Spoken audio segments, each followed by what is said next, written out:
इनकी संपदा की कमी होती है, वैभव की कमी होती है, लक्ष्मी की कमी होती है, प्रतिष्ठा की कमी होती है, धन की कमी होती है, उसके लिए ध्यान दीजिएगा। बहुत सुंदर संवाद चल रहा है, बहुत ध्यान देने वाली बात है।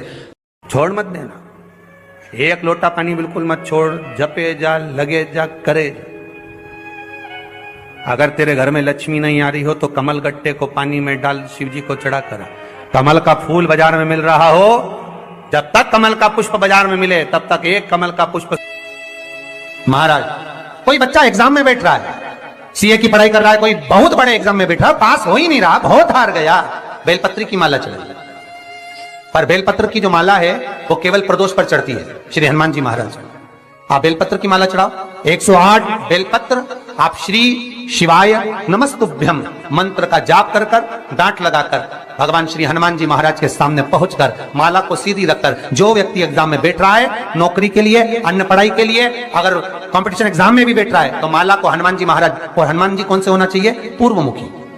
हनुमान दक्षिण मुखी नहीं चाहिए, पूर्व में जिन हनुमान जी का मुख हो वो माला ऐसी समर्पित कर कर, हनुमान चालीसा का पाठ कर कर, 3 बार स्मरण कर कर माला श्री हनुमान जी को पहना दीजिए।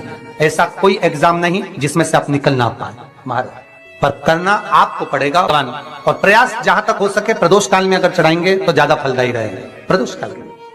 तीसरी है आंकड़े की माला महाराज। आंकड़े के पत्ते की जो माला होती है, ये माला कार्य की सिद्धि के लिए होती है। इसमें एक एक आंकड़े के पत्ते पर सीताराम लिखा जाता है, मात्र एक पत्ता ऐसा होता है जिस पत्ते पर सीताराम नहीं लिखा जाता।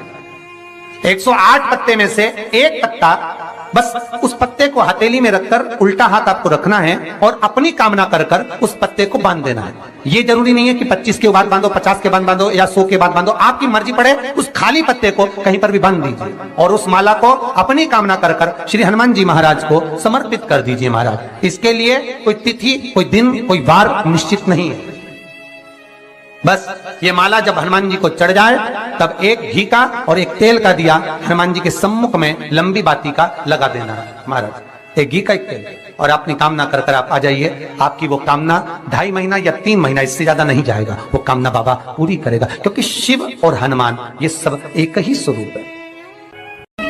कोई व्यापार नहीं चलता हो, दिक्कत आ रही हो, तो हनुमान जी के दूसरे नंबर का भाई गतिमान का स्मरण करो। हनुमान जी के उल्टे पांव का सिंदूर लाकर गतिमान का नाम लेकर स्वस्तिक बना दिया जाए व्यापार वाली जगह पर, तो व्यापार अच्छा चलने लगता है महाराज। कोई व्यक्ति पैसा खा गया, नहीं दे रहा, बहुत परेशान हो गए, मांग मांग कर दे गए, नहीं दे रहा, हाथ जोड़ लिया, पांव जोड़ लिया, सब कुछ कर लिया, नहीं दे रहा, तो हनुमान जी के तीसरे नंबर का भाई रतिमान, रतिमान, गतिमान नहीं, रतिमान, रतिमान का नाम लीजिए। पीपल के पत्ते पर लाल सिंदूर से जो व्यक्ति पैसा लेकर गया उसका नाम लेकर बहते हुए पानी में अपनी कामना कर रतिमान का नाम लेकर छोड़ दीजिए। 15 दिन में रतिमान ऐसी उतावली मचाता है कि उसको हाथ जोड़कर वो खुद फोन लगाकर बोलता है, भैया तेरा मैं पैसा लौटा दूंगा। रतिमान का स्मरण किया जाता है, रतिमान। ध्यान दीजिएगा, हनुमान का एक स्मरण, पंचमुखी हनुमान का एक भाव महाराज। जैसे बहुत ज्यादा तकलीफ अगर व्यक्ति को हो गई है, बहुत कष्टमय जीवन चल रहा है, हार गए हर जगह से और तकलीफमय जीवन चल रहा है, तो पंचमुखी हनुमान का एक शिव महापुराण का और स्कंद पुराण का एक बड़ा सुंदर मंत्र है। उस मंत्र को आप सब एक बार हमारे साथ में बोलें। ओम नमो हनुमते रुद्र अवताराय सर्व शत्रु संहारणाय सर्व रोग हराय सर्व वशीकरणाय रामदूताय स्वाहा। बस इस मंत्र को हाथ में काली तिल लेकर, एक जौ लेकर और गूगल लेकर, थोड़ा सा उसमें गाय का घी डालकर, कंडे को या अग्नि को जलाकर इस मंत्र का 11 बार 21 बार जाप कर कर अपनी कामना कर कर छोड़ दीजिए।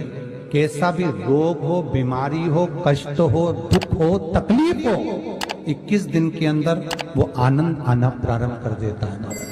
इस मंत्र, स्कंद पुराण का, शिव महापुराण का ये मंत्र मूल पंचमुखी हनुमान। फिर निवेदन करूं मेरी जीजियों, कभी हिम्मत न हारिए। मेरे जीजाओं, मेरी बेटियों, बेटाओं, मेरी माताओं, मेरे भाई, मेरी बहनों, कभी हिम्मत मत हारो, कभी हिम्मत मत हारो।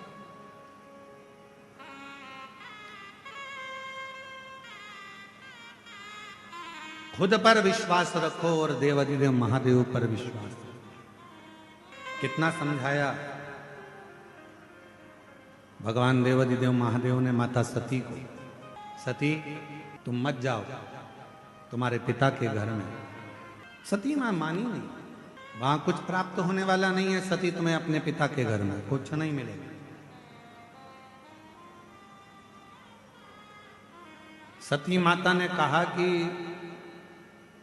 मैं पिताजी के घर में यज्ञ में जाऊंगी, वहां मुझे सब जानते हैं, पहचानते हैं, सब जानते पहचानते। जानना पहचानना ये अलग बात है। भगवान शंकर ने मां पार्वती जी को, मां सती जी को जो कहा वो आप भी अपनी जिंदगी में जरूर उतारिए। सती अपने पिता के घर मत जाओ, सती दक्ष प्रजापति के यहां मत जाओ, मेरा कहना मानना। सती कहती हैं कि वहां मेरी बहन है वो मुझे पहचानती है, वहां मेरा भाई है वो मुझे पहचानता है, मेरे पिता हैं मुझे पहचानते हैं, मेरी माता है वो मुझे जानती है। शंकर भगवान की ये कथा कर रही है। भगवान शिव सती से कहते हैं जान पहचान के ऊपर कभी मत जाना। सती, जानने और पहचानने वाले तो दुनिया में ढेर सारे होंगे, पर आपको समझने वाले दुनिया में बहुत कम।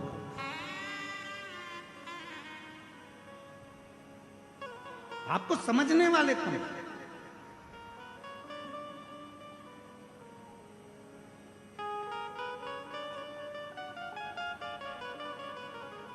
शिवजी माता सती को समझा रहे हैं कि तुम्हें समझने वाले चाहिए।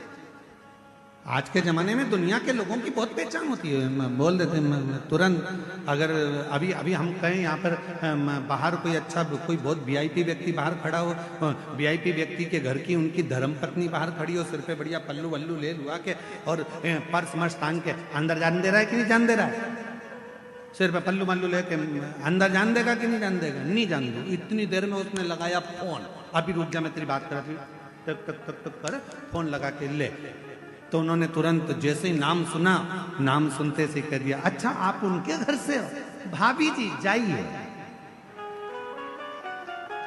जाओ। अब जरा विचार करो, जरा सा फोन लगाया, नाम बताया और बाहर खड़े हुए किसी व्यक्ति ने, वो बाउंसर ने तुमको अंदर जाने दिया।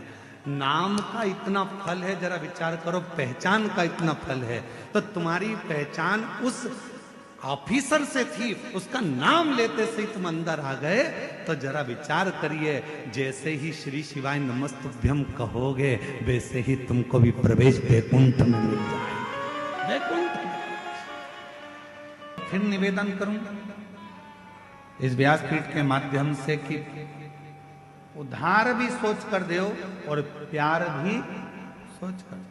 50 बार विचार करिए, 50 बार, हजारों हजार बार विचार करिए, तब जाकर किसी को उधार दीजिए। और हजारों बार विचार कर लो कि ये व्यक्ति तुम्हारे लायक है कि नहीं है। कई लोग हमसे कहते हैं गुरुजी बेटे का ब्याह करना है, कोई कहता गुरुजी बेटी का ब्याह करना है, हमारी बेटी की अब उम्र हो गई है, शादी करना है, बेटी का ब्याह करना है, गुरुजी पक्का नहीं हो रहा, गुरुजी पक्का नहीं हो रहा है। हम उनसे कहते हैं इतनी जल्दी मत करो। ब्याह करना सरल है, शादी करना सरल है, दहेज देना सरल है, दूल्हा ढूंढना सरल है, पर एक बात याद रखना, बेटी का विवाह करने के लिए कोई कमी नहीं है, आप अच्छे से कर सकते हो, बेटी ब्याह सकते हो। पर दुनिया का सबसे कठिन काम अगर कुछ है तो अपनी बेटी के लिए वो वर ढूंढना जो तुम्हारी बेटी का आदर करे, सम्मान करे, सत्कार करे और उसको साथ लेकर चले। ऐसा वर ढूंढना कठिन है। मकान देख लोगे, जमीन देख लोगे, जायदाद देख लोगे, पेट्रोल पंप देख लोगे, गाड़ी बंगला देख लोगे कि लड़की के लिए सब कुछ दिख रहा है, पर लड़की के लिए जिससे तुम शादी करने वाले हो, जिस लड़के से तुम ब्याहने वाले हो, उसको देखना जरूरी है कि ये कैसा है। गाड़ी और बंगला, जमीन और जायदाद तो बेटी के अगर भाग्य में होगा तो मिल जाएगा, भाग्य में नहीं होगा तो वो सारा समाप्त भी हो जाएगा।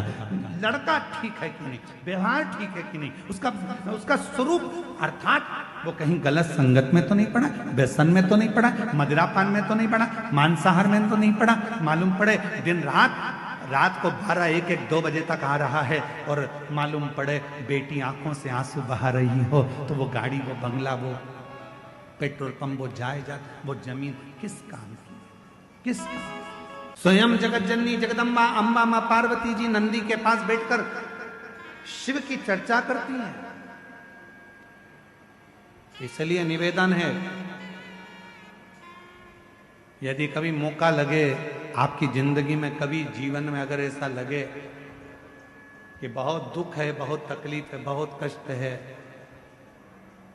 एक बेलपत्र अपने हाथ में रखो, उल्टे हाथ में, सीधे हाथ से उस बेलपत्र पर अपना हाथ रखिए, नंदीश्वर महादेव का स्मरण करिए, 7 बार श्री शिवाय नमस्तुभ्यम कहिए। फिर उस बेलपत्र को सीधे हाथ में रहकर, जो नंदी शिवजी के मंदिर में है, दोनों सींग है, उस सींग के ठीक पीछे नंदी का उभरा हुआ भाग है, उस भाग पर नंदीश्वर शिवलिंग का स्मरण कर कर बेलपत्र को चढ़ा दो। इस टंडी का भाग पूंछ की ओर होना चाहिए, पत्ते का भाग मुख की ओर हो, और उस बेलपत्र को बाबा के चढ़ाकर, कितना भी दुख हो जिंदगी में, कितना भी कष्ट हो, नंदीश्वर महादेव का जब स्मरण आप करने लगते हो तो धीरे धीरे वो दुख कटना प्रारंभ हो जाता है, शिव हाथ पकड़ना प्रारंभ हो। नंदीश्वर शिव ओघड़दानी, और जो जैसी 17 साल के बाद बच्चा हुआ है, एक बार जोरदार ताली बजाकर स्वागत है। जो जैसी वो वैसा ही फल पाया, नहीं खालियों से लौटाया, वो मन ही मन हर्षाया, और कर दिया माला माल काशी वाले ने, लुटा दिया भंडार काशी वाले ने, लुटा दिया भंडार काशी वाले ने, कर दिया माला माल काशी वाले। शिव कथा कर रही है, भगवान शंकर का पवित्र चरित्र कर रहा है। पार्वती मैया यदि शिव को प्राप्त करी हैं, भगवान शंकर को प्राप्त करी हैं, तो नंदी की ही कृपा हुई, नंदीश्वर। कहते हैं पार्वती मैया जब छोटी अवस्था में, बाल्य अवस्था में थी, तभी से शिव की आराधना में लगी रहती। कई बार भगवान शंकर वृषभ का रूप लेकर आते हैं और वृषभ का रूप रखकर आकर मां जगत जननी जगदम्बा पार्वती से बहुत उनके मन की बातों को श्रवण करते, बहुत ऐसी मां जगत जननी। बोला नंदीश्वर महादेव नंदीश्वर। और कहते हैं कि बाल्यावस्था में एक बार मां जगत जननी जगदम्बा मां पार्वती मैया, मां जगत जननी जगदम्बा मां पार्वती जी एक बार बाल्यावस्था में